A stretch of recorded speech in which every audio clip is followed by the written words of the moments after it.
Hello Eorzeans! Welcome back to Remnants of a Realm. When this video was uploaded, Final Fantasy XIV 2.0 just wrapped up its 4-year anniversary. 4 years is a long time for an MMO, but if you count 1.0's start date, 14 has actually existed for over 7 years now. Happy birthday. Anyways, in honor of 14's 4/7-year anniversary, I think it's only proper that we take a look at the most prominent area that we lost in the transition between 1.0 to 2.0, a location teased for all Patreon supporters, West Shroud. West Shroud was the smallest part of the Shroud and was mostly underdeveloped. It had very few quests pointing to it and offered no quests. The entrance to West Shroud was located in this tiny intersection between Lifemend Stump and Amber Scale Rock, the latter having been covered in a previous episode. From this intersection, you'd have to travel for quite a while through a long tunnel. West Shroud was in no way the worst part of the Shroud. In fact, West Shroud was the least complex area of the Shroud. The area was also famous for its many lakes: Fairy Falls, Lily Swim Lake, Pixie Falls, and the Crosswater. The only problem with this area, and the reason why it was such a painful place to traverse, can be summed up in one word: distance. West Shroud was a nightmare to explore and traverse if you had run out of anima, as everything, and I really do mean everything, was placed so far apart it could easily make a grown man cry. Where the other parts of the Shroud had areas more densely placed and tried to spice up the journey with settlements and open world dungeons, West Shroud had very little to offer its players. In fact, it had basically nothing. But there was one light at the end of the tunnel that was West Shroud. Camp Crimson Bark. This lonely and mostly deserted camp was located more or less in the middle of West Shroud, with ethereal gates in 3 of the 4 cardinal directions. This was probably the camp I was the most excited to reach, with the exception of some of the Kurthus ones. God dang it, that place was so hard to traverse. Anyways, the camp was your usual run-of-the-mill camp with everything that entails. The ethereal gates were all located close to West Shroud's lakes: Lichenweed in the north, Murmur Rills to the west, and Turning Leaf to the south. Lichenweed was located in the middle of the Crosswater and consisted of a series of bridges connecting the landmasses separated by the lake. As usual, 1.0's height indication on the maps were terrible, so it's impossible to tell that Lichenweed actually consisted of an upper and lower level, running almost entirely on top of each other. Lichenweed was also home to its own landmark, creatively named Oak Tree. This is a tree that died upright and dried up. The tree was most likely supposed to play a part in the game's lore at some point, but this was never further explored in the game. It's just a dead tree. Look at it. Look at it. It's all dry. Dead. It's a dead tree, and they put that on the map as an oak tree. This was supposed to be a landmark. This is extraordinary. Exquisite. Such craftsmanship. Such originality. Also, quick side note, I was always intrigued by this area for some reason. It just felt so extremely useless, even for 1.0. It contained nothing but a few mobs as far as I can remember, and nothing ever happened there. Anyways, let's look at Murmur Rills, the westernmost ethereal gate in the Shroud. It was situated between the 3 lakes Pixie Falls, Lily Swim Lake, and Fairy Falls, and as you've probably noticed, it was not your usual Black Shroud location. Murmur Rills was indeed a shallow river, floating between Pixie and Fairy Falls. This is one of 2 shallow river locations that could be traversed and that contained ethereal gates. The gate was also close to West Shroud's more Dona zone border, which was what the gate was mostly used for. The gate obviously also served as a leave quest location. The last ethereal gate location was Turning Leaf. This was the southernmost gate in the West Shroud and featured a couple of very notable locations, the first one being the mysterious Knight's Round. This area was never explained in the game, and the location was just this empty space. It is possible Knights of the Round was intended to appear in a different form than what we got served in Heavensward, but this is pure speculation, of course. There is very little information about this. In fact, everything I've just told you at this point is what we know to this day. And just to make this place even weirder, a tiny ancient stone stela was located in this stream north of the Knight's Round. If you interacted with it, it would let you know that it was sealed with black magic. This area was very clearly meant to be so much more than it got the chance to be. But wait, there's more.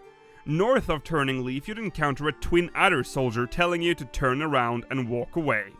And guess what? That soldier was keeping players away from a dungeon that never opened. Please look forward to that in an upcoming Secrets of Our Realm episode.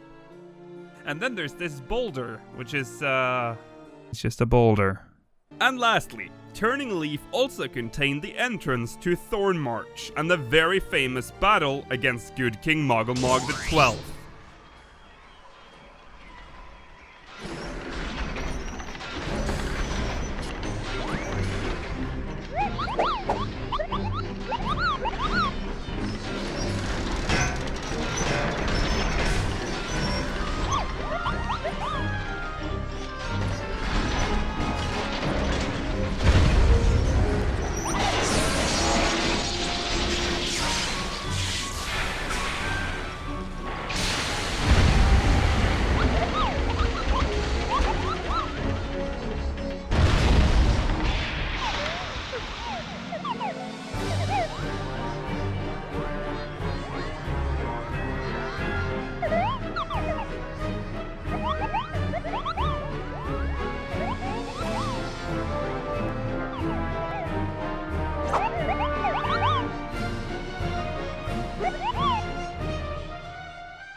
The fight was considered rather difficult at the time, much thanks to the game's battle system. The fight started out with the king summoning one Moogle every minute. Every time a new Moogle was summoned, the battle music theme would speed up.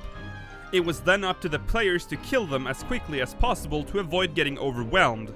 When the vocal track kicked in, it signaled the end of the summoning ritual and all Moogles would be revived back to full health and the king would start casting Memento Moogle, which would deal damage based on how many Moogles had been killed in the first phase. After this, the Moogles had to once again be killed, but for every Moogle they kill, the king would absorb their abilities and use them against you.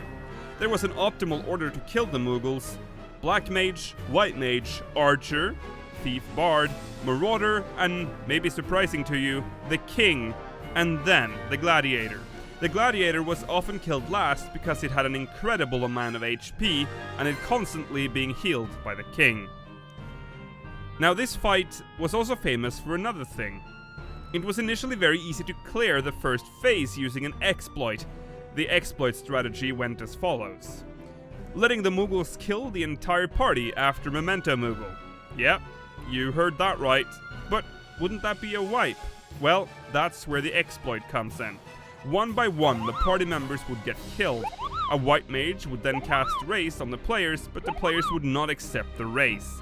The dead members had to make sure they died relatively close to each other, except for the last man standing. That player had to run as far away from the dead group as possible, having aggro on all the Moogles and the king. Right before this player dies, the other members would start accepting the rest, making sure not to move afterwards. The aggro system in 1.0 wasn't as foolproof back then, so the aggro table remained locked on that last dead person and didn't detect players that had died previously and not moved, been close to, or attacked the target. Finally, after healing the party back up, the last player is resurrected and the Moogles charge towards the newly rest party member, only to be greeted by a fully healed party. This was corrected in a bug fix in patch 1.20a, basically making sure everyone in the instance was on the aggro table at all times. After completing the fight, the players would receive the achievement, Most Adorable Death Ever, and a Lodestone History achievement, even if the party lost the battle. Adorable. But the calamity would bring nothing but chaos and destruction for West Shroud. In what can only be described as total annihilation, Bahamut's rage struck West Shroud so hard it became a giant heap of corrupted crystal and Dalamud fragments. The area is entirely inaccessible today, but you can still see West Shroud in the distance from all over the Shroud. From this view, we can clearly see all the lakes and rivers flowing off the badly damaged landmass, and this new glowing mountain rising up from the ground. This was also used in A Realm Reborn's concept art, which I find interesting, almost as if it was planned to play a part in the game at some point. Maybe we will go back there someday? Due to the loss of West Shroud, the entrance to Thornmarch was moved to East Shroud. Some might call this a retcon, but the entrance to Thornmarch was never explicitly stated to be in the West Shroud, as entry to this location was a teleport, so I'll give them a pass on this one. And later in the game, a new PvP map was added, which actually takes place in a small portion of Lichenweed, which is in West Shroud. I do say small portion because, well, it is. It seems this tiny spot is somewhat habitable and suitable for some good old 4v4 battle. But how they got there, or if there's any other settlements there, has yet to be confirmed. Strange how certain lost parts of Eorzea only resurface as PvP maps. With the destruction of West Shroud, most of the areas we know from that part of the Shroud is gone, with one strange exception. Remember Murmur Rills? Well, it now makes an appearance in North Shroud, as an actually full-blown river separating Peace Garden and Older Springs. Originally, Murmur Rills was far away from the North Shroud and was located to the westernmost part of West Shroud, so how it suddenly started running through North Shroud is a mystery. I mean, it is possible the Calamity screwed West Shroud up so much it got pushed towards North Shroud and dug a new path for itself through North Shroud. Entirely possible, I guess. And boy oh boy, we reached the end of this week's episode. Thank you so much for watching. I hope you've had a great time. Leave a like if you enjoyed and subscribe for more. Special thanks to our patrons scrolling above my head right now. And let me know in the comments what you think about all the stuff we covered today. Do you think we'll get back to West Shroud like ever? What do you think Night's Round was all about? And what about Good King Moggle Mog's original fight? I'll be back next week with another episode of Remnants of a Realm. Until then, my friends, may you ever walk in the light of the crystal.